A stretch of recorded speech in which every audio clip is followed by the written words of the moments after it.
Good evening, everyone, and thank you very much for joining us tonight. Apologies for starting a minute or two late, but let's get cracking. Ivan will be logging in just one moment and joining us. My name is Patrick Nelson. I'm the Managing Director of Reach Markets and Reach Trading, and Ivan is the Managing Director and Co-founder of TradeFloor.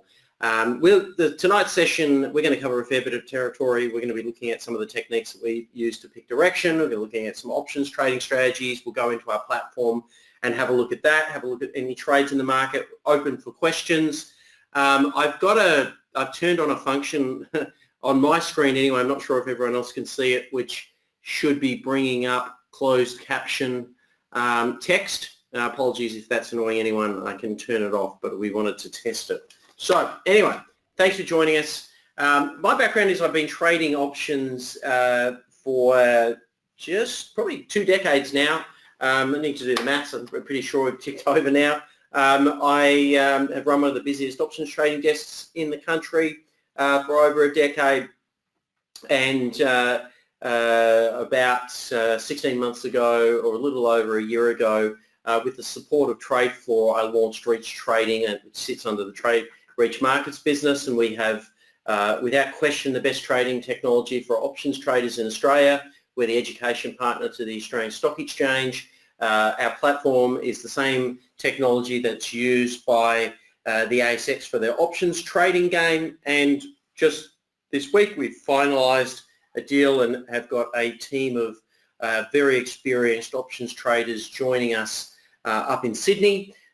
We have also got a relationship with one of the universities up in Sydney, which Ivan will talk to at the end of the session tonight, where we're working with grads to further the research that we've been doing into options trading and some of the methods that we use for picking direction and the strategies that we use within that. All right. So from our perspective, Reach Trading, as Ivan and I collaborate on, was put together to do a couple of things. One is it was to reduce the costs of options trading, and we have the lowest cost options brokerage in Australia.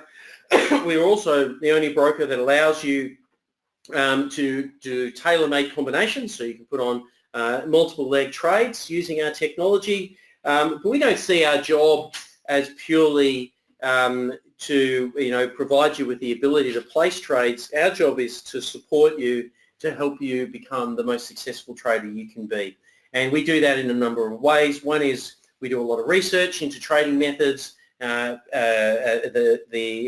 analysis and the like, and how we bring that together with options trading to bring you trading systems that can help you trade. We do invest in education, and we build a platform of trading education. We're continuing to do that, which we provide free to our clients, and anyone who types yes and takes a trial, we will give you access to all of our trading resources that we've built.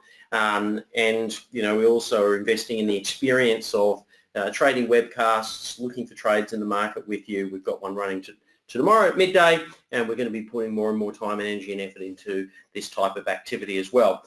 We've done a lot of research which we've published by the ASX and through Reach Markets, and we're continuing to do that. But everything that we look at doing has been built by options traders for options traders, and we're really trying to simplify options trading, give you better technology and better support.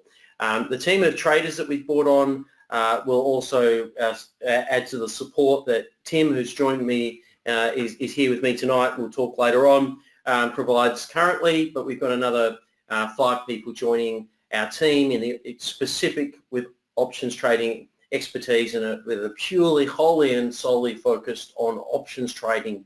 That is it. So it makes us one of the bigger desks going around in Australia by that move, and our goal is to become the busiest options desk. So we can give you the best technology that's available in Australia. We can give you the best experts that can support and assist you in your education and also in the advice and the execution of your trades. And we also have got we're building our library of trading systems and also our back-tested, proven trading recommendations and the like. So our model is on the options trading side is very, very focused on options trading, one-minded. We're happy to play in this niche market and really focus on being the best we possibly can be. And for people who want to trade options, we want to be here to support you. I guess if you don't want to trade options, you want to trade shares or CFDs or something like that, we cannot help you at all. I mean, coming to our sessions, you might learn something new. We are very much single-mindedly focused in this one particular area of options trading. And there are a number of reasons why options trading is what we look into, and I'll get to those in one moment. I'm joined by Ivan. I can see he's dropped on the session now. Ivan built, and through TradeFloor and his partner Brock, have built some amazing technology for the options trading market, and we've been, obviously identified that early on, and we're very, very keen to work with them to take their technology to the direct traders, but options advisors. Majority of options advisors in Australia use their risk management technology to manage their options trades, and there is some brilliant technology behind there that goes further than that. But Ivan comes from a background of actually being a trader. He was a full-time trader as a young man, made a lot of money trading options. He doesn't talk about it very often, probably won't talk about it in this session, but if you ever have a chat with him one-on-one, he will talk to you about it. But he's very, very successful doing what a lot of people want to do, and that's being able to trade from home and become wealthy, but in doing so. And then he went on and had a career as a trader and as a broker, and then moved into starting his own business, and he's still pretty young, to be honest, and has been very successful in that particular area. So welcome, Ivan. Thank you. Thank you. All right, so tonight we're going to look at picking direction. We're going to look at using options to put probabilities in your favour, and we're going to look at a proven trading system, and then we'll just go into our tech and go through that. Okay, how do we turn off the live subtitles? There's one person. Daniel, I'm going to run them tonight on tonight's session. It's a test, but please, anyone that's on the session, if you find them annoying, we'll find a way of turning them off on future sessions. But tonight it's a test, Daniel. Please, guys, generally everyone give us feedback, and if enough people complain, I'll turn them off straight away. All right, so any advice contained in tonight's presentation is general only, doesn't take into consideration your personal circumstances. You need to decide for yourself whether it's appropriate for you. Past returns are not an accurate indicator of future returns, right? Now, I've mentioned some of the things, and so I'll just quickly go through these sort of slides, but for us, there is a whole range of things that we do that are unique to Rich Trading, the implied volatility platform, and picking directions, scanning for options trades, giving you the ability to price up your options strategies and forecast how they're going to perform in the future, and the like. All right, I got a couple of people saying these subtitles are annoying, so I'm going to turn them off. All right, the crowd has spoken. Off they go. All right, so let's keep moving on. So there's a whole range. We come up with trade ideas. We backtest our trade ideas. We do a lot of work around these types of things to try and give you the information that you need and the edge that you need trading in the market. Now, I'm not here to give you an education session on options trading. I'm just going to mention very quickly for those of you that haven't come across options to date, there are two types of options, a call and put options. And very simply, a call option appreciates in value when the market goes up, and a put option appreciates in value when the market goes down.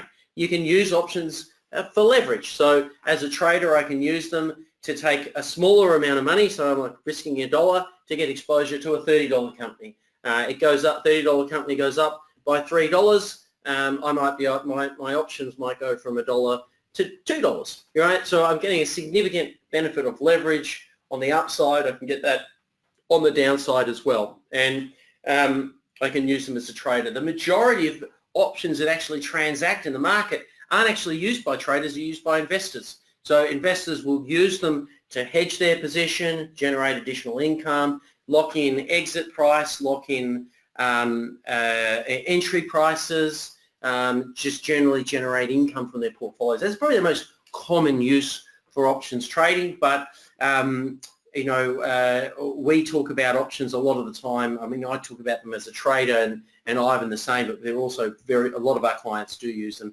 purely for their portfolios.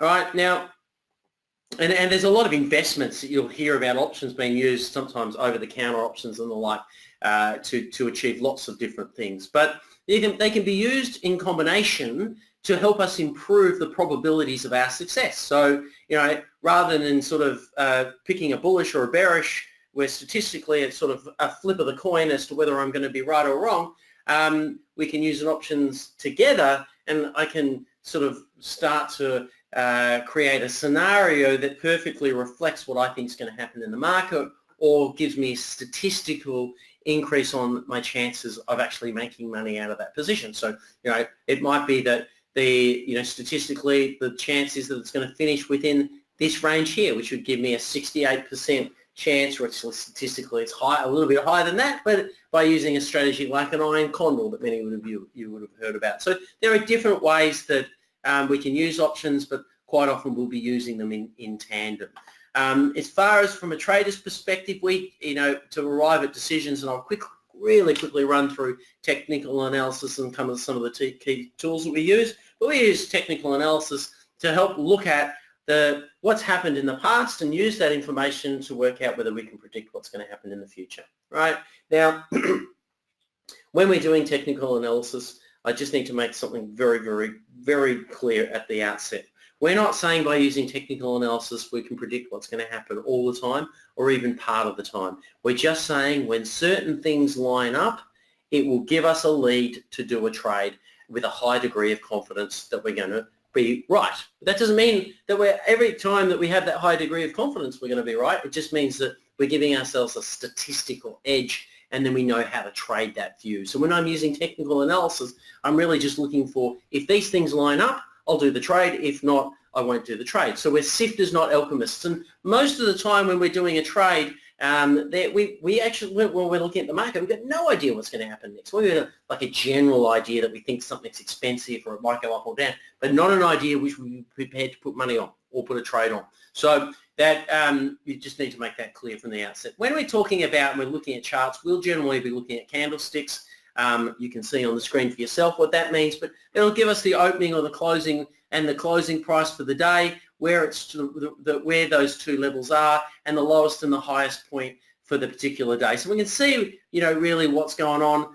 We can see a bullish and a bearish candle, usually presented as red and green. Bullish for if the close is higher than the open, and red if the the close is lower than the open. All right. So when we look at a chart, it can sort of give us information about sort of generally what's going on. Looking at these different, and you can look at, we're looking at, in this case here, you can see 1D, where I've got my mouse on the screen. 1D is 1 day, and that's telling me that 1 day activity represents one candle on this chart. And if I can look at that and sort of say, well, there's some support levels down here, some resistance, we've broken out and gone up, just general observation of what's going on, right? Now, what generally people start looking at is support and resistance levels. So what are they telling us? They're telling us where buyers and sellers are taking control of the market. And we can start looking at these and drawing lines if they present themselves, and they'll start telling us things about support and resistance levels, key levels in the market that we might be observing, and where we think where activity is going to come in. So we think that in this instance here, the buyers are coming in at higher levels, and we're able to draw a line under that and say there's an uptrend, and those support levels are going higher and higher. And on the flip side, in this instance, we can see that resistance is coming in at higher levels as well. And overall, we've got a channel or an uptrending channel, right? So, there are different observations you can make, but sometimes you can look at another chart that's not giving you any information that you can use for a support and resistance level. Or sometimes we look at support and resistance levels purely just to see major key levels are breaking through, right? So we're not necessarily trying to draw a line and identify a trend. We're just trying to identify that a major level is being surpassed, and we expect certain things to happen after that occurs, right? Trend traders will their favourite or most commonly used indicator is a moving average, which we look at, there's bullish and there's bearish and there's sideways. You can see the bullish is the shorter term moving average, representing the red line, is crossing over the longer term moving average. The bearish, the shorter term moving average, is crossing over, but crossing over on the downside. So on the upside, that's a bullish, a golden cross is how that's referenced, and the bearish is a death cross. If we see consolidation of a stock, we'll see that as between the moving averages. Quite often that will continue over some time. That can be represent some more sideways action. But what the death cross and the golden cross are telling us is what is the overall trend, and it's an indicator by itself that we don't observe as we will get into a trade based on this one thing by itself, but it is an indicator that we definitely look at, and it's part of our part of the things that we look at. So as a trader, we mentioned before, we observe what's going on. Information presents itself, but we're not alchemists. We don't create the opportunity. We can't see the opportunity all the time. We're sifters. We scan through the market, and when the indicators that we're observing line themselves up, then at that point in time, we will have an opinion and we will trade, all right? So as I referenced, the ADX will show, is probably the final thing I'll reference in context of tonight's presentation. We do look at other things, but ADX is an indicator that we usually have on our charts, and it tells us whether a trend is absent or it is weak or strong, all right?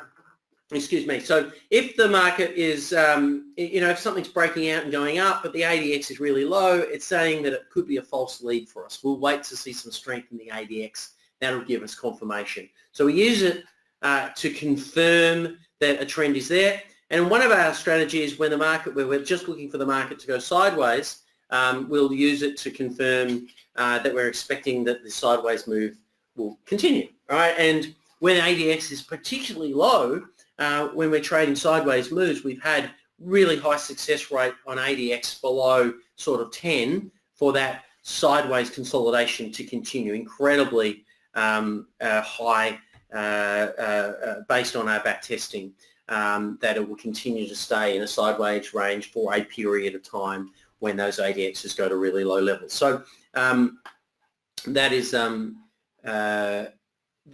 the ADX, right? Now, Ivan, I'm going to introduce you here because this is an indicator that we've got in. It is part of our system, and Ivan has built into the system, done a lot of research on, and is something that is a very, very useful indicator. And so the question is there what's the best indicator to tell us whether the traders are complacent or whether they're fearful? Ivan. There is actually only one. There's just one. Now, there is one. Okay. Now, just so you know, I've actually got my echo coming through your speaker. So I don't know if you can fix that. I will mute myself. Yeah, maybe. Let's do that. Okay, cool. You're going to drive? I'll assume the answer will be yes. So we use implied volatility to specifically tell us specifically how the market is behaving, whether it's in a fearful state or whether it's a complacent state.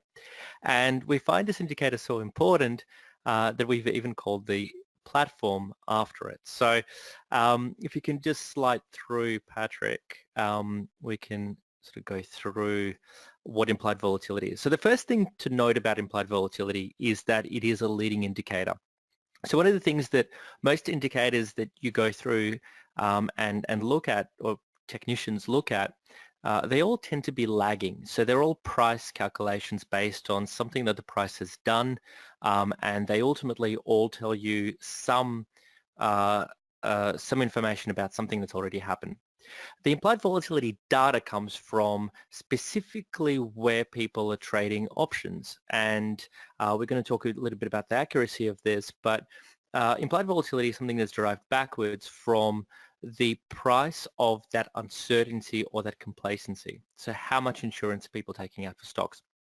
So what we can do with this indicator is we can turn it into a sentiment indicator, and we can analyze specifically that fear and greed level that's going on in the market. We've ran the numbers on this, and we're going to talk about this in a second, but it's got a great track record of accuracy against the market. Now, the thing to note is that you're really only going to be able to find this in one platform in Australia, which is the stuff that we've been working on for the past 5 years, and ultimately implied volatility and the options trading game are the only two places that you will find this value in particular the ranking stuff that we do with this, and it's only available for the top stocks in Australia. So for us, for example, the accuracy is very, very good for the top 20 to 50 stocks, and there's 70 stocks and a handful of others that have implied volatility as an indicator over them because they've got options. Next slide, please. I feel like a school teacher. Implied volatility comes from that market-driven price as we were talking about. So next slide again, please. So options, for those of you that have never traded options before, options can be used in a variety of different examples within how people trade. So Patrick's obviously covered a couple of those.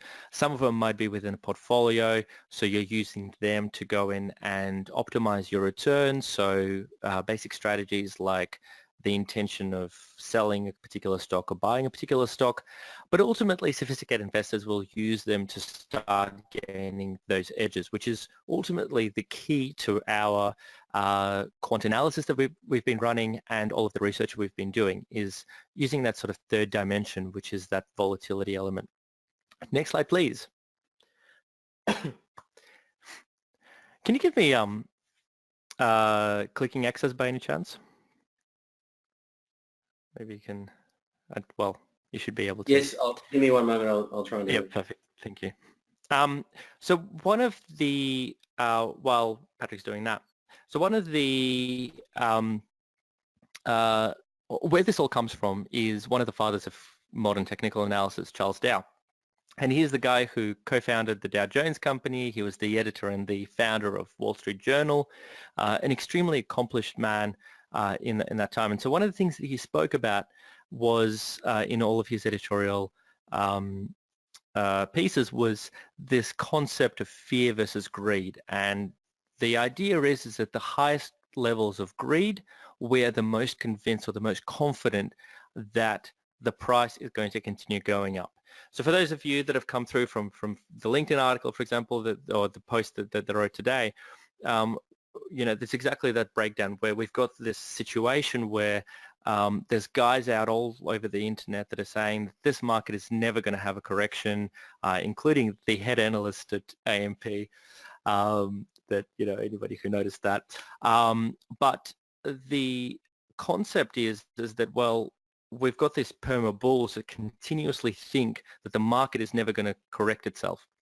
Whereas in reality, what the implied volatility value is telling us is actually we're at these high values of greed, and there's people effectively going and saying, okay, well, we've just got $1 million to invest that we've maybe inherited. I'm going to go on and put that all into the stock market, even though we're coming off one of the longest bull runs in history. So whether it continues or not is irrelevant. The point is that the market is telling us as traders is that the greed level is starting to get to extremely high values, and it's being implied volatility itself has been ridiculously low for a long period of time.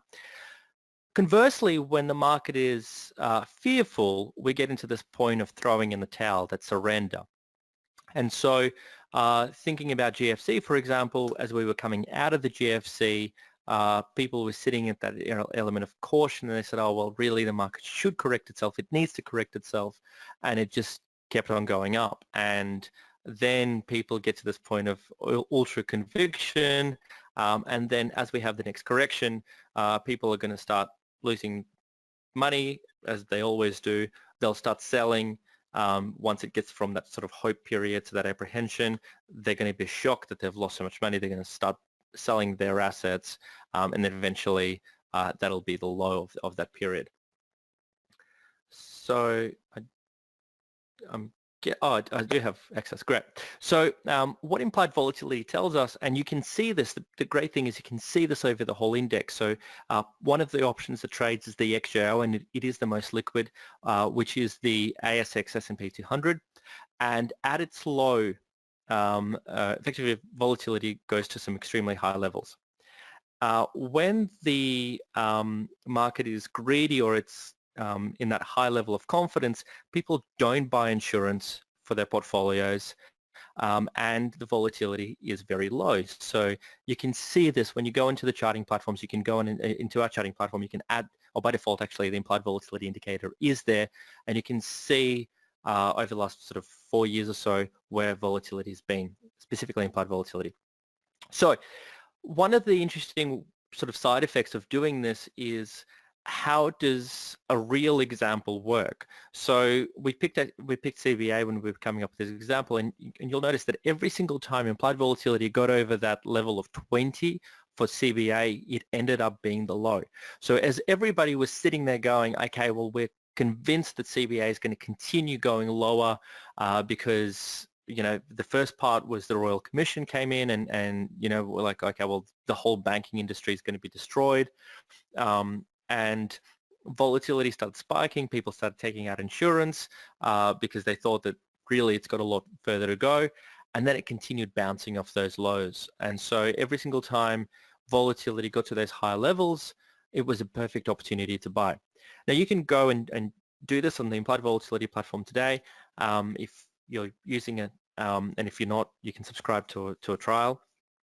And you can see how this works for every single stock. Every single time the implied volatility gets really high, things tend to be around the bounce back level. And you can see especially that sort of towards the end of last year, because we really haven't had a lot of high volatility in assets this year. So one of the things that we've got that's quite unique to us, and where this whole implied volatility data comes from, is when we started TradeFloor back in 2014, one of the first things that I got my guys to do is to start saving all of the data that comes from the market. So at any given point in time, there's about 50 or so thousand options that are listed on the ASX. We've been storing that. We've been storing the price and all of the parameters for every single option in the market every hour since end of 2014, early 2015, which you can get access to a big chunk of that in the back testing. And then we've also got all this as a data set, which is a massive data set of these option prices and implied volatilities and curves and all that kind of stuff. So we've given that to our quants to go in and play around with this and test. And one of the most interesting things that we got out of this, we didn't really need to update the slide because initially it was meant to be a 6-month research project, which ended up being 9 months. And we specifically studied how accurate is implied volatility and how does it impact directionally neutral strategies. So while everyone is sitting there going and trying to find a stock that is the next, Afterpay at super lows, or trying to find something that is going to significantly outperform the rest of the market, a lot of the part that we play in is really saying, well, the majority of the time the market doesn't actually go anywhere, and so we want to go in and find the times when this happens, and the only way to profit off that is by using option strategies.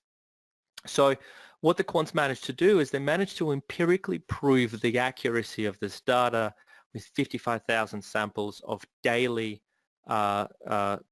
underlying prices that we had. And for anybody who understands statistics, you'll totally get this. For anybody who doesn't, I apologize in advance. But effectively, what normal distribution in itself means is that what we found through general statistical knowledge is that there are things called standard deviations. And what everything is the majority of values are calculated in is this one standard deviation, 2 and 3. And so what we know from everything that we know about statistics over the last 150, 200 years is that, on not just with trading, with anything, is that one standard deviation means that there is a 68% chance of something happening or staying between a range, which is what that earlier slide from Patrick was. 2 standard deviations means that it's 95%, and 3 standard deviations, there's a 99% chance of something happening. So it's very unlikely that something is going to happen outside of that. So sort of that black swan event. trading world, in the options trading world specifically, what implied volatility means is that standard deviation. So if, for example, the implied volatility of CBA is 15%, that means that CBA has a 1 standard deviation chance, or a 68% chance roughly, of going up 15% or down 15% over the next year. So we've taken that into consideration. We said, well, okay, so how accurate is implied volatility when compared to statistical theoretical values? How good are they at picking this? And so we took the data from the 1st of the 1st of Jan 2016 to March 2019, and we found that within that 1 standard deviation, although there is a bit of a skew, we found that there is actually a 70.5% chance of staying within that 1 standard deviation. If you go further to 2 standard deviations, you expect 95%, you get 95.3. And then if you get a 3 standard deviation move, Patrick, stop stealing my mouse, there is actually a 99% chance versus 99.5. So what that is telling us is that option traders, possibly because it's such a sophisticated crowd that actually trades these, mostly market makers and high net worths, they're pricing stuff to an actual T over the next sort of 45 days or so. So implied volatility is extremely accurate at predicting where the price is going to go or not go. So as a very simple example, we use option strategy specifically to go in and take this to price up what that statistical edge is. And even when you go into the options cookbook in our platform, you click the iron condor, it immediately goes and prices it up to be the legs are based on that standard deviation, on that implied volatility.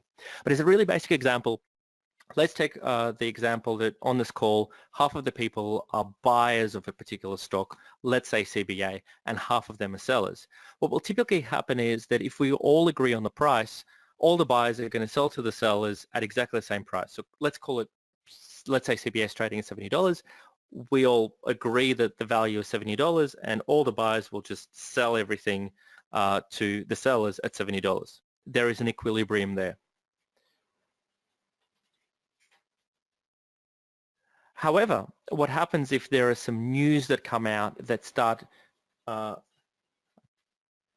apologize in the background in Melbourne while there are fires everywhere else, it just started hailing. In the same example, so let's say there is something like a Royal Commission comes out and suddenly the buyers are no longer comfortable buying at these levels and the sellers really just want to go in and sell. What happens is that the buyers pull their bids back and the sellers are just hitting anybody who still has their bid left on the offer. So what happens is that this equilibrium goes out of whack. And when that happens, effectively you have these elements of fear and surrender coming into the market, and people are just trying to get rid of CBA and there's no one really buying. And when that equilibrium breaks is really when implied volatility starts going higher. The way that we show this or demonstrated this in options world, and we're the only place in Australia that actually does this or has enough data to do this, is we create an IV rank. And the IV rank will show us how expensive implied volatility is for that asset compared to itself. So the simple way of thinking about IV rank is it's a value between 0 and 100. And if the value in the stock screener or anywhere within the platform that we showed, which is pretty much everywhere, if the value is at 100, it means that implied volatility is trading at the highest level it's been trading at 52 weeks. If it's sitting at 50%, then it's trading somewhere at an average, and that means that usually people are starting to become cautious, they're starting to take protection out, and it's probably getting to that point where it's starting to get into that state of fear, and if it's 0, people are completely complacent. Now, great question that Martin just asked is, does our implied volatility differ from the XVI? The answer is yes, it actually does. We take a lot more information into consideration. The VIX index in US is quite a good indicator as far as I understand. However, the XVI formula is, to put it politely, a little bit broken.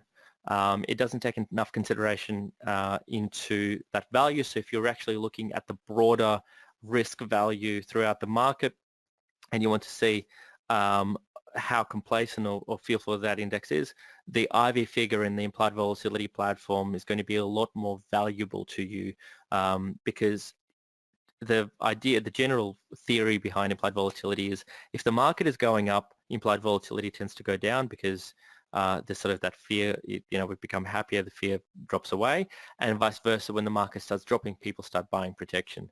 And that's a very accurate theory across the market through a lot of analysis around all global markets. There have been a lot of situations where that XVI figure has been completely the other way in the morning, and it really shouldn't have been. So if you want to have a good, accurate implied volatility figure, or that sort of signal of fear versus complacency, the implied volatility figure in the implied volatility platform is far more superior. So where do you find IV rank? One of the great places is in the stock screener. Go into that and you'll see that it's right up there in the top. You can actually sort by IV rank as well. So instead of trying to see where, one of the interesting things about implied volatility is that two different assets will not have the same volatility on a normal day. So for example, Fortescue, which moves around a fair bit and is linked to other assets in the mining industry, is going to have a very different implied volatility on a normal day to what the XJO implied volatility is going to be, which is a diversified portfolio of 200 stocks on the ASX. So you would think that that implied volatility is high, but the implied volatility rank in itself is a value that shows how expensive is implied volatility compared to its own implied volatility. So you can go and sort by this, and you can see that the IV rank there at the top right-hand corner, you'll see the stocks that are trading at the highest or the lowest volatility. So for example, Lend-Lease is sitting at 62, which means that it's at the 62nd percentile, which means that its implied volatility is starting to get higher, which means that it's starting to get more worrying for the shareholders of LLC at that point in time, that there's potentially some event. And that could be earnings, or it could be something else. Now, the interesting thing that our quant guys have found is that there are three very interesting outcomes. One is that there's lower dispersion in the event of high implied volatility rank. There's a lot more predictability, and there's a lot less fat tail risk. So in essence, when everyone else is selling or dumping their stock positions, they drive the volatility up. We become sellers of the actual uncertainty. And that's where we get our trading edge, which is very different to what the rest of the market tries to play in. So we get into the concept of how does that work within our broader trading systems. And Patrick, this is right back to you. If you haven't fallen asleep with all of my talking about. Someone said my name. All right. So there you go. Implied volatility, obviously Ivan has done a lot of work on it, kind of passionate about it, named the platform after it. Kind of. But the thing is, it's a really important indicator, and what happens for options traders is that there are other dimensions to trading in options. There are other ways that we can get an edge, and when we're trading, regardless, having a system that allows us to achieve a number of things out of our trading is really, really important to what's going on. A trading system is like your business plan, right? Now, if you go and you start a bakery and you're really good at baking bread, but you don't consider, where your shop is located, you're not thinking about your staff, you're not thinking about your inventory, you're not thinking about what people want to make, what want to eat, all those sorts of other factors, then there are a whole range of, you only have to get one of those things wrong and you're in trouble, right? It could possibly mean that you're not going to run a successful business. You might you might be able to just get by. But the reason we have a trading system is that we want to make sure that we've considered everything and we want to be doing everything well. So, I guess the first of all is, how do you arrive at putting together a trading system? Well, first of all, the benefits that come out of having this system in place is that ultimately it'll mean that I can be as mechanical. Once I've got a way of generating trade ideas that I can follow that take the emotion out of my decision making, mean that I'm focused on the risk and I understand the risk of my position, but I'm not overly emotional or worried about how the trade rolls out. And removing that emotion out of it and the bad decision making that comes as a result of that is really, really important. And you can apply this, and for those of us that are traders on the session, you know that any decision that you make in life, you just have to add emotion to it, euphoria or fear or what defensiveness or whatever it might be, a lack of confidence. You add that into any decision that you've got in your professional life, on the sporting field or wherever it might be, and you start making different decisions. And generally those decisions are worse decisions, right? So, we big believers in being in a position to take that out of it. Now, part of a trading system is, bringing technology into what we're doing. And, this is a picture of the Super Cray supercomputer, which is back in 1985, weighed 2.5 tons and cost $30 million. You've now got an iPhone XS, which I just upgraded mine to the iPhone 11, but that's my old phone now, and that was 6 times more powerful than the Cray 2, right? The technology has changed, but has the way that 240 times performance of Apollo 11's guidance system. Technology has changed, but has the way that we've made our trading decisions changed? Has the way that we scan data changed? And that hasn't always been the case. And we can see that over time, the performance of computers, storage, big data, whole range of different factors have changed the way that we can get information that we didn't have before. And the big question is, are you using this to your advantage in your trading?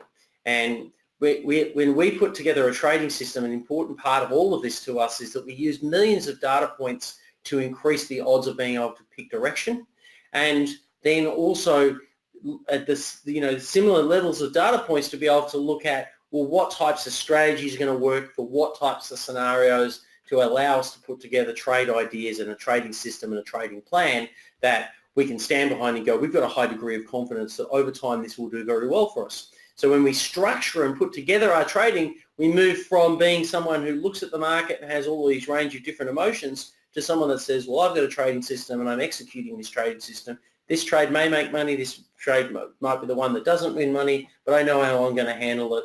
And I know that overall I've got something that stands up over a period of time, right? So when you're coming up with the idea of, well, I want to have a trading plan, what's the first thing you need to do? Well, you need to come up with a hypothesis. And that can come from different ways. I mean, some of the hypotheses that Ivan and I have come up with and then spent an inordinate amount of time back testing and having our quants look at and building systems around and so forth, came out over a glass of red wine in North, is it Milson's Point or wherever we were in Sydney, having a drink. Awesome. And it came from a discussion about different tactics and strategies that we've used and methods we've used of picking direction that arrived at a hypothesis of, I think this is going to be something that will work in certain market conditions. So, if we take a lit long, our hypothesis was established over breakout markets, right? So we established that hypothesis. We then went and tested it. And we've built testing tools so that anyone can do this stuff for themselves. And then we arrived at rules and we refined these rules and we're still what we call in an optimization phase, because there will be ways that we can improve. Even though they stack up and they're incredibly successful over time, there are definitely things that you can do to improve. But building a trading system is really about making sure that you've gone through some sort of process like that. A lot of the time people will say, oh, I've got a way of picking direction, but they haven't actually looked at, does it really stack up if I play it out over a period of time? Does it really stack up in different market conditions over a broad enough sample for you to actually able to have some confidence to stand behind it? When we're trading a trading system, there's the old saying that if the only tool you've got is a hammer, everything starts to look like a nail. You need to make sure that if, some people when they go into trading, they can make money when the market's going up, but they can't make money when the market's falling or when it's going sideways.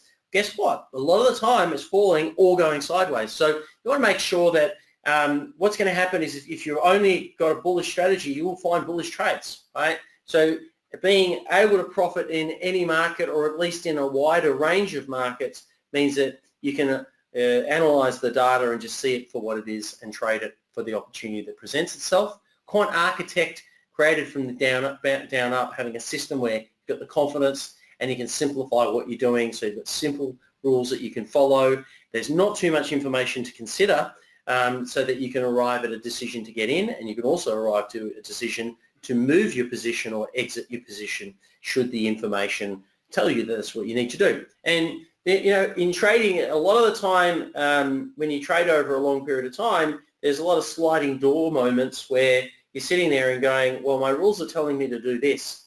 Will I do it or won't I do it? Now, the thing is, you've actually got to make a decision in that moment to do something. You can't make that decision tomorrow. I mean, you can if you're someone that doesn't trade and you just like the back test. You can always go back and choose to retrofit your argument or feel good about what you're going to do. But when you're really trading, you've got to be able to be in a position where you can make a decision at that point in time. So simple rules are really, really important. Now, I've got an example of a trading system that we use, and is the back we use for our breakout trading. I'm going to run through it in just sort of 2 minutes, go through it very quickly, and we're going to jump out and we're going to go onto the platform and look at some stuff.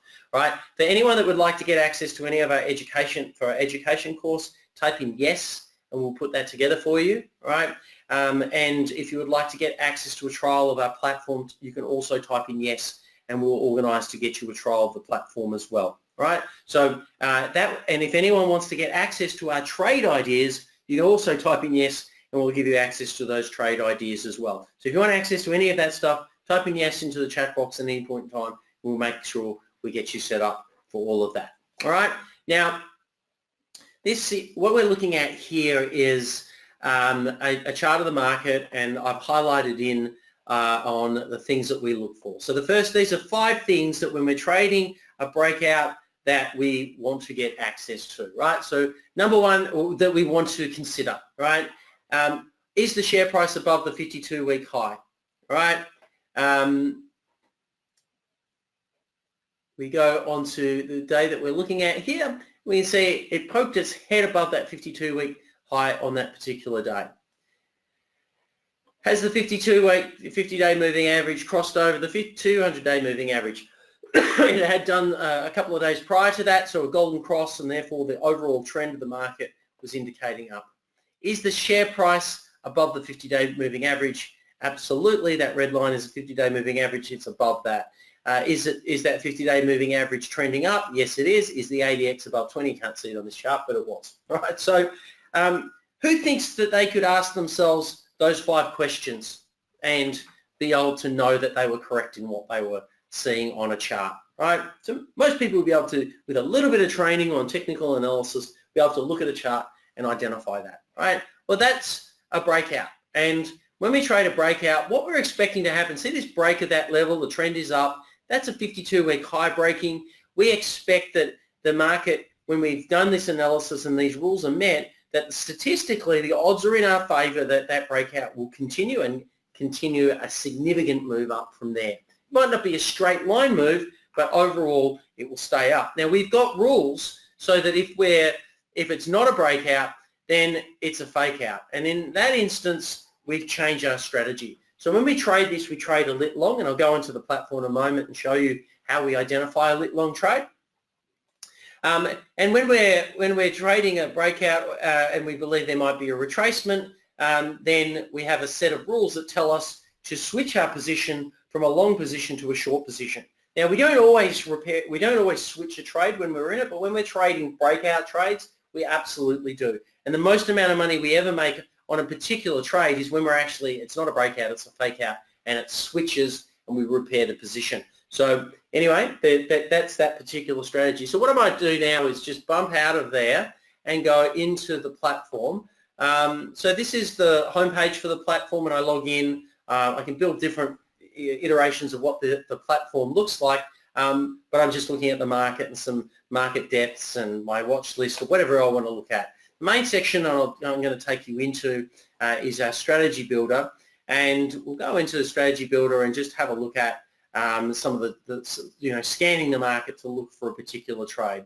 So every day, so the lit long strategies, we've gone back and we've looked at literally millions of data points and analysed trades over a long period of time to say, statistically, what are our chances of being correct when we go into a lit long trade? And statistically, it's very, very high that we will have a profitable trade, right? So that's one of the reasons. But we don't trade breakout trades all the time. Sometimes the trades aren't there. As I mentioned before, we're not alchemists, we're sifters. So we sift through the market. So one of the tools that we built to help you sift through the market, so you don't have to look at every stock each day and analyse and work out whether it's breaking a 52-week high and whether the moving averages are pointing up and crossed over and ADX is above 20 or whatever it might be. We have scanning tools that are built and scan the market for you each day, right? And so today we had Lend-Lease that was approaching, and we had Ansell that was a lit long trade. So that had presented itself. We can see here the key stats was ADX above 20, 52-week range. The share price is breaking through the 52-week range, and the 50-day moving average we can see is higher than the 200-day moving average. So that would identify a lit long trade. So scan the market for you to identify that particular trading opportunity. As I mentioned earlier, if you want to get access to our trade scanning tools, trade ideas, the education portal, or just access to be able to trade online and use our technology, just type in yes and we'll set you up for a trial and get you to have a look at it. All right. So if I was to then go lit long trade, all I need to do at that point in time is to click on that lit long and it will launch that particular thing for me. Now, I am having tech issues, so I'm just going to skip out of that and go back in. We did just update that screen, so yeah, playing around. No, thanks for that. I think, yeah, I'll yell at someone to worry about that. In that case, what we would normally do is we just go straight into Ansell and bring up the chart. And the other way of getting in there, why am I pressing that button, would be to go into our options cookbook and simply type in lit long. And the lit long will present itself. We would choose out to 37-day expiry and we go create strategy. All right. So the simpler way is normally, and the first time that's ever happened, I would just go to the scanner, click on the scanner, and it would auto-publish this strategy for me. But I can do it this way as well. And so what that's done is it's pre-populated a lit long strategy, which is a multi-leg strategy, and it's or a combination order or a TMC, and it does everything for me. It puts the trade together. And I can see that for one contract, my maximum profit is $60 and my maximum loss is $40. So I can amend this and say, well, let's say I wanted to do 30 contracts, right? My maximum profit is $1,800. My maximum loss is $1,200, right? I can see the payoff diagram here with this particular strategy. I want the share price to go up. But once it goes up, time decay really starts working in my favor, right? So you can see what happens there. So there's a payoff diagram that you can observe and see exactly what the prediction of what the options value will be based on the share price, time, and you can play around some other factors there as well, all right? And if I wanted to trade it, all I do is click on execute strategy, which I won't do because I'm in advisor mode, and it will start putting that trade through. So that technology is available to you, but you can very simply get in there and scan the market and you can play around with it. Now, if you want to take a trial of the system, and those of you that played the options trading game, you can use the system in the same way that you used it playing the game. So we'll actually put $50,000 into your account, fictitious money, and you can play around and put trades on and test trades. And there are lots of different things in this technology that you can use. It's got award-winning charting program, all the features and functionalities that you would want in a system, but a lot of purpose-built options trading tools so that you can analyze, identify trading opportunities, value them, and the like, and play around with them. So yeah, all of that's built into it. So if you haven't already requested the trial, just type in yes. We'll get you set up for that. Tomorrow at midday, we'll be running a session. Ivan, you coming to the office tomorrow? Yep. So Ivan and myself Unless, and of Tim. course, you're going to be too busy for me. No. That's not. All your other work. Yeah, for my other work that I have to do. And Tim will be helping us run that session. And Tim, who's been sitting here quietly tonight with me, won the recent options trading game that was 1,700 people were in. I think he came third the last time. He's a really shrewd trend trader. So we always get Tim into these sessions and he makes his observations about, range trader, I should say, not trend trader, about what he sees and where he sees the different ranges on different opportunities as well. So he'll be in that session talking about those things. We do these sessions, I think they're open over the next couple of weeks to the public. So you can book into those sessions. If you're getting our daily newsletter with our market update, you can book in via that newsletter. That's probably the simplest way of booking in at this point in time if you want to come onto that session. Or type in yes to get a trial and we'll get you booked into that session as well. All right, so now a couple of questions. LIT, what does it stand for? Leading Indicator Trend Trading is what it stands for, Neil. System. Yeah. Hey, by the way, love correcting me. You know I'm going to have to ask you, but can you give an extra month to Daniel for his enthusiasm of saying yes. Yes. yes, yes. So we got a bit of feedback on my having the closed caption subtitles from people at the start of the session. So I did listen.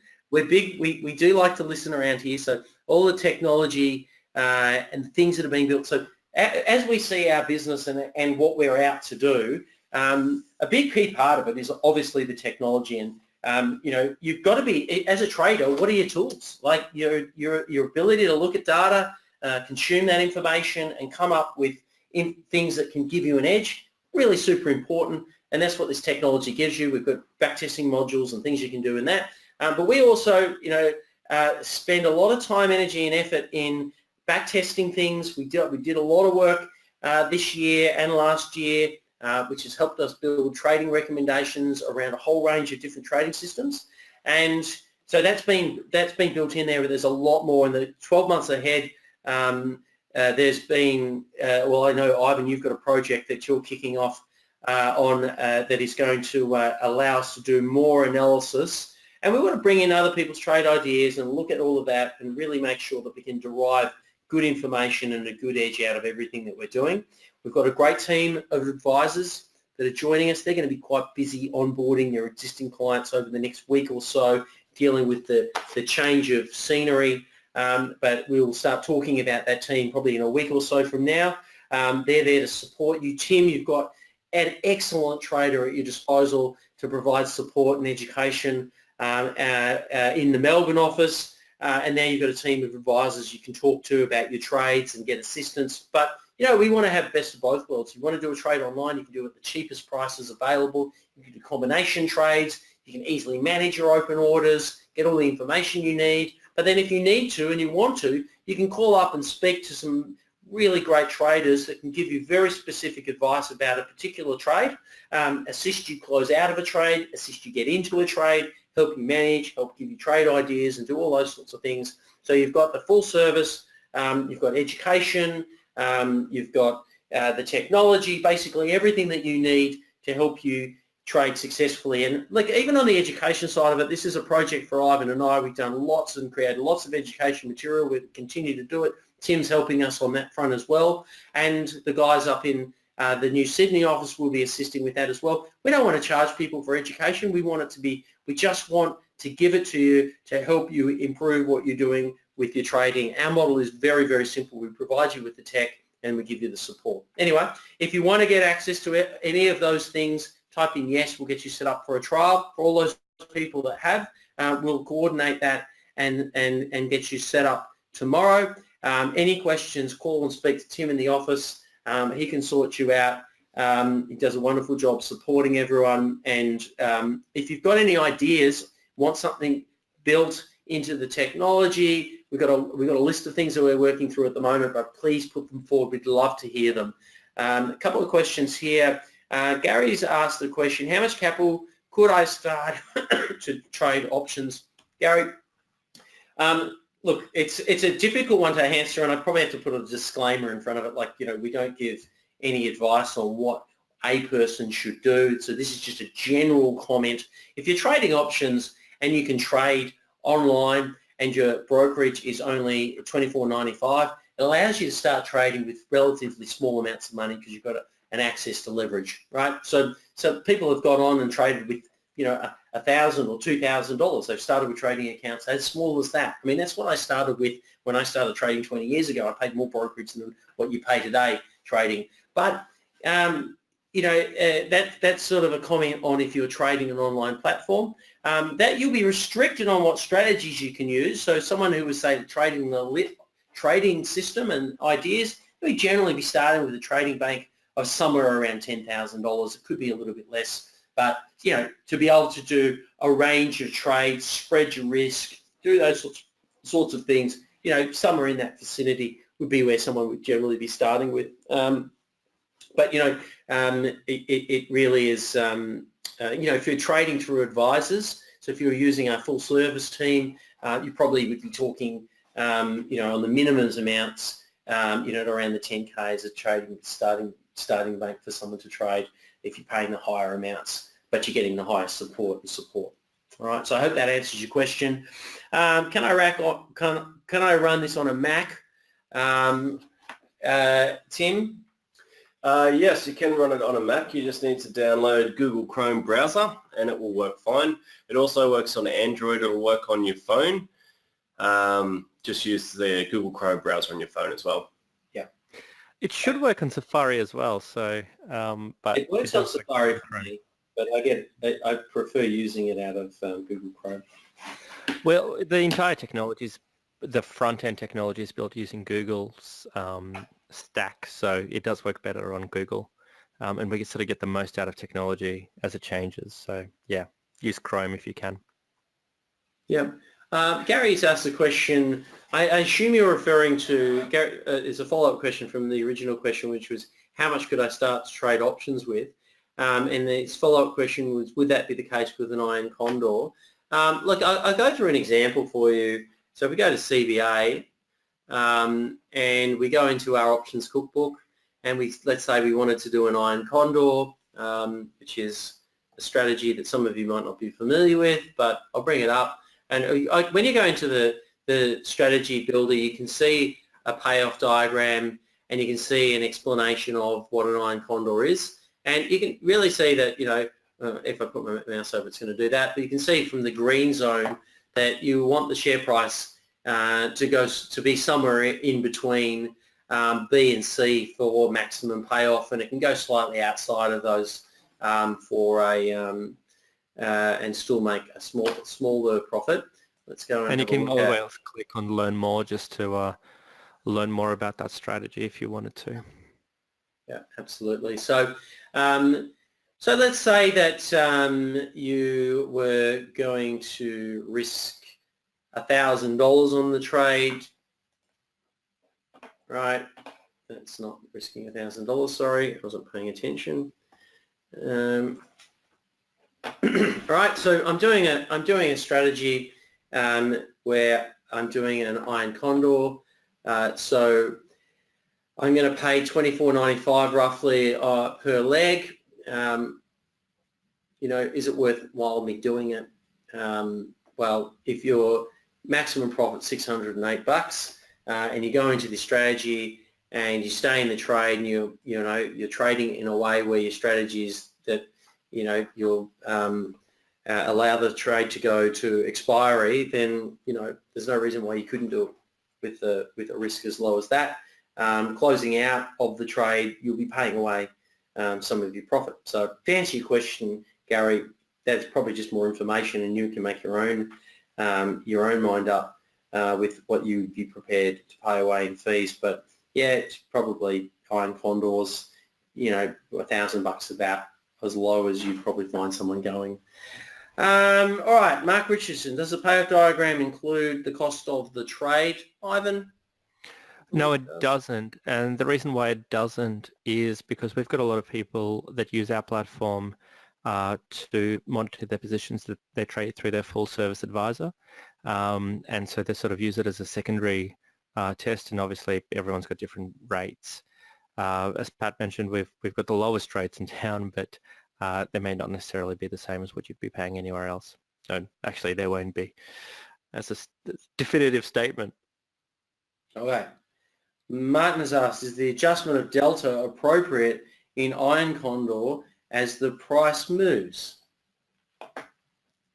You might have to explain that question just a little bit more, Martin, because do you mean does the delta change on the initial on the legs that you've picked, and whatnot? But I guess partially to answer, I think what you're asking is that our system is the only live trading system for options in Australia. We've got the only live margin calculator behind the scenes. So every couple of seconds, the entire screen will recalculate with all up-to-date Greeks, with up-to-date theoretical prices, with up-to-date margins, and you don't get that experience anywhere else. And that's sort of going back to the question before in terms of the payoff diagram. That's exactly why we don't have anything else. Our platform is used by everyone in the market, whether it be professionals or direct to market clients looking to have that insight into what options are doing at any given point in time. And the follow-up to that was I'm trying to understand concept of delta neutral trading. So Martin, that's probably outside of the scope of this particular conversation, as you've probably got equities as well and stuff like that. So I think maybe easiest thing to do is, I don't know if you've been getting my 10 by 10s, but you can go on and shoot me an email on the back of that, or shoot it to Tim, and he can forward it on with specific questions, and I can answer those offline. That'd probably be the best way. Absolutely. All right. What else Otherwise, we got there? we're here till about 11 p.m. Anything, Ivan? Sorry, I'm talking over you. Go. I was just going to say, otherwise we'll be here till about 11 p.m. Yeah. Yeah. Yes. All right. So, guys, I think it's 10 past 8, so we've had a pretty good session. I think we've got through some really good questions. Thank you for everyone to come along tonight. We hope you've enjoyed the session. If you haven't already requested access to education, access to trade ideas, access to the trading platform, to paper trade and test, the back testing, or any of those things, type in yes, and we'll organise to get you access to what you're after. But otherwise, thank you very much. And as Andrew's just said, yes to the daily email, if you're not getting dailies as well. Yep. Beautiful. All right, guys, really appreciate you coming along tonight. Ivan, thank you very much. Tim, thank you for being here. For those of you, we hope to see you online in the session tomorrow. Have a wonderful night, and we hope to see you again tomorrow. Otherwise, let us know if we can be of any of assistance. Thank you and good night.